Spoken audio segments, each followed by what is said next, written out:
তারকাদের ঝাঁচকচকে লাইফস্টাইল দেখতেই অভ্যস্ত আমরা, তার পেছনে যে কতটা স্ট্রাগল রয়েছে তা কখনোই দেখা যায় না, যদি না তারা সেগুলি সামনে আনেন। সেরকমই প্রচুর স্ট্রাগল করে আজ ছোট পর্দার পরিচিত মুখ অভিনেত্রী স্বপ্নীলা চক্রবর্তী। জয় বাবা লোকনাথ ধারাবাহিকে নেগেটিভ চরিত্র দিয়ে প্রথম টেলিভিশনের পর্দায় পা রেখেছিলেন তিনি।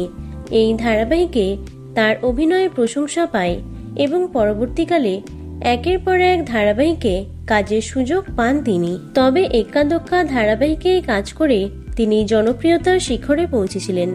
এক্কা দোক্কায় দ্বিতীয় লিড চরিত্রে সুযোগ পেয়েছিলেন তিনি। তবে একজন সফল অভিনেত্রী হওয়ার জার্নিটা মোটেই সহজ ছিল না তার কাছে। সম্প্রতি এক সাক্ষাৎকারে অভিনেত্রী তার ভয়ঙ্কর অভিজ্ঞতা শেয়ার করেছেন।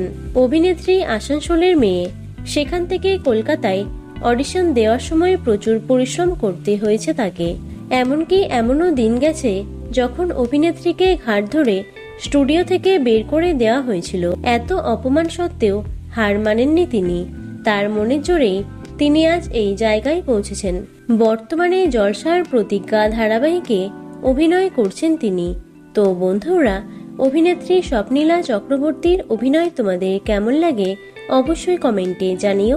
ভিডিওটি লাইক এবং শেয়ার করো। এছাড়াও টলি দুনিয়ার অন্যান্য খবর পেতে চ্যানেলটি অবশ্যই সাবস্ক্রাইব করে রেখো। ধন্যবাদ।